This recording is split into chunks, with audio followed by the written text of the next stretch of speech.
main reason I'm selling it is that when I was asked to invest in it, I didn't sign up to become operational. I was just an investor, but for one reason or another, I got involved operation and been sucked more and more into the business. To now, I'm down pretty well every week, and it's a long way away. So it's taking up a great amount of my time, which I'm privileged to do, but it is taking my eye off my other balls. My life work balance perhaps isn't where it should be. And so, having spent, well, is it 5 years now, almost exactly, just over, refurbishing it, marketing it, taking it from 50% occupied to, I think, during the year average, we're above 80% occupied. We got planning, as you know, in December. It's a 25 suite hotel, and it needs that extra number of rooms to move it to the next stage. So I've got it to a point where I'm very pleased with how she's performing, her occupancy, her rate, her position in the world of hospitality and great hotels in the UK.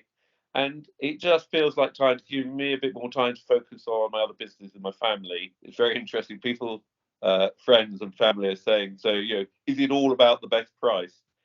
And the answer to that, it isn't about the best price.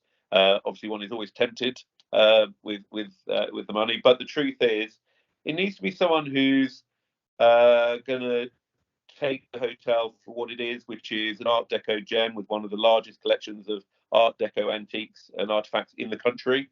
It has this rich heritage of famous people who stayed there: Noel Coward, Agatha Christie, Mountbatten, Prince of Wales, Mrs. Simpson, the Beatles, and more recently, of course, it's very much a place for well, not just celebrities, but people like us to get away and hide from the stresses and strains of modern world, because it is that it's like going back to 1930. So the buyer will take the black tie dinners in the ballroom, which of course goes on every night with the live music. They will buy into that. They'll understand its essence, and if they don't, the staff will tell them. Because they've been there, a lot of them, an awful long time, and are the heart and soul of this hotel. So they will understand all that, and they will just put more. They'll hopefully do the extension down in the Pilchard so people can use it in the winter. That's the plan of that. They'll hopefully do the bar on the Nettlefold Terrace and close that so we can separate the black tie diners and the more casual diners. They'll hopefully do the extension of 12 more rooms to allow more people to come and experience the beauty of the island and the hotel. So that's who I'm aiming for. We've spoken in the past before about your work with the Big Green Net Zero group, and you very much tried to look at different ways to make the site, the hotel, more green. Is that something you feel you've made a great deal of progress with? Is that something you feel you didn't get as far as you'd like to? And is that important to you for whoever the next custodian is? Yes, I think we've made some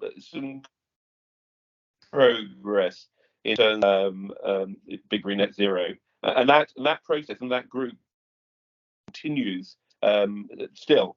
One thing that came out of it, because that was probably when Big Green Net Zero came to me and we hosted the conference and wonderful speakers about sustainability. That pushed me into my own thoughts, and I've actually, outside even of Burr, have been talking to the wonderful Dr. King and Farhana about what else I can be involved in terms of helping help sustainability. And one of the things that came out of it is a little idea of turn the lights out. If you've ever flown into an airport in the middle of the evening or flown over a country at night, you'll see all that light pollution lighting up space. And I just thought that if I could get a pressure group together to start putting pressure on government, local government, private companies to turn off some of the lights, the street lights, the rooms with lights on where nothing's going on.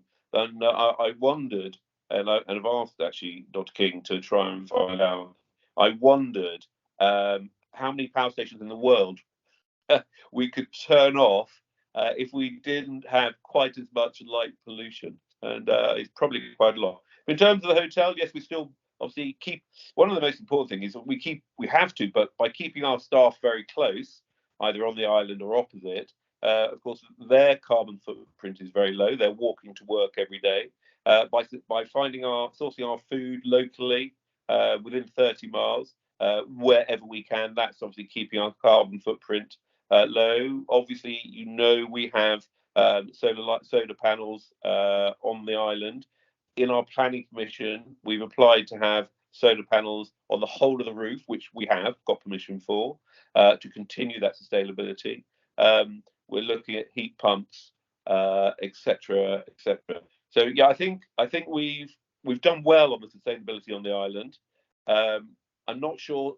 You and I think talked about putting a wind turbine on the island, which A, you wouldn't get planning for, and B, wouldn't go down well, obviously, in Southampton. But that I think would be the only thing you could do to reduce it much further. Obviously, tourism generally is not an easy time. There's a lot of businesses that are struggling across the West Country. Congratulations to yourself for turning, what is an iconic and, a big destination and building on that.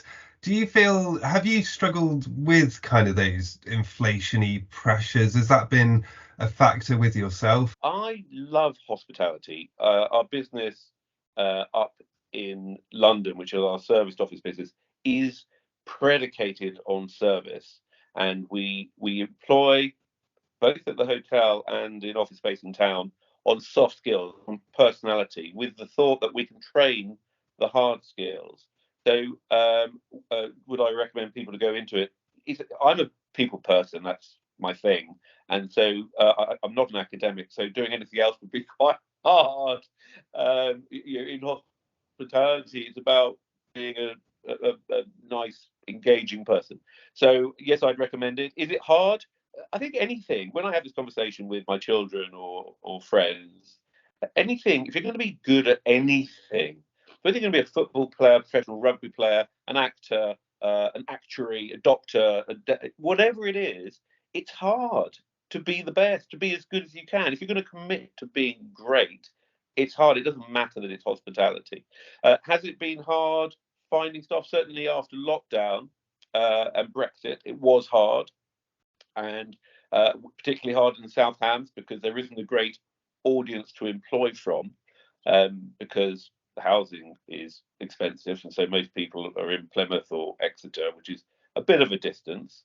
So it was hard, but you'll know, Andrew, that we bought an old hotel opposite Burr Island in Bigbury-on-Sea, which is just about to open for the staff. So it's 20 odd bedrooms with en suites, with a massive sitting room overlooking the island. I mean, it is the best. I would have thought the best staff accommodation in the UK. There's a gym, there'll be pool tables, media room, washing.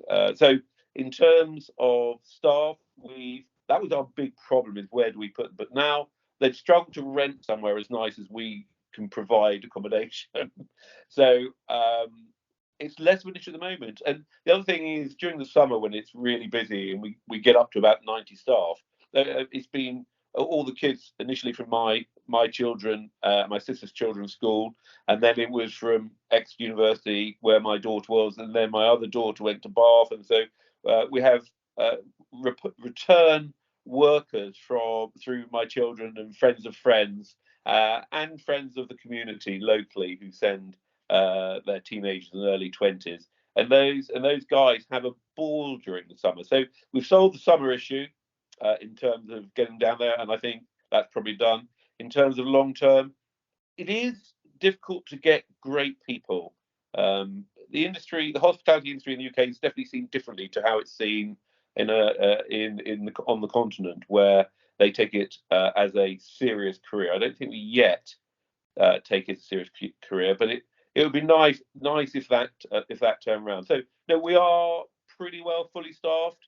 I mean, hospitality is a bit transient, so people come, people go. So we're always looking for people. So if anyone out there listening who thinks if they're in hospitality and would like to work at an iconic hotel, or they have someone they know, a kid, friend of family, who they think might be interested in working in a pub, of course, we have the pub, or in the hotel, then please do get in contact with the island. So obviously in all this time I've spent and enjoyed changing the island from what it was to what it is now, I need to go and spend that sort of energy and time on my new pet project, which is a drink called Gunner's Cocktails. Lots of your listeners would have had a Gunner made by a bartender. It's ginger ale, ginger beer, Angostura bitters, and lime.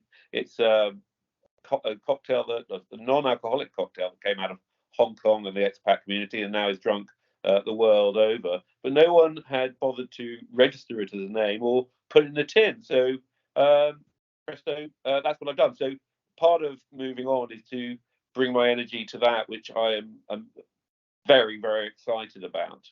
And if you haven't had any, you should buy some immediately.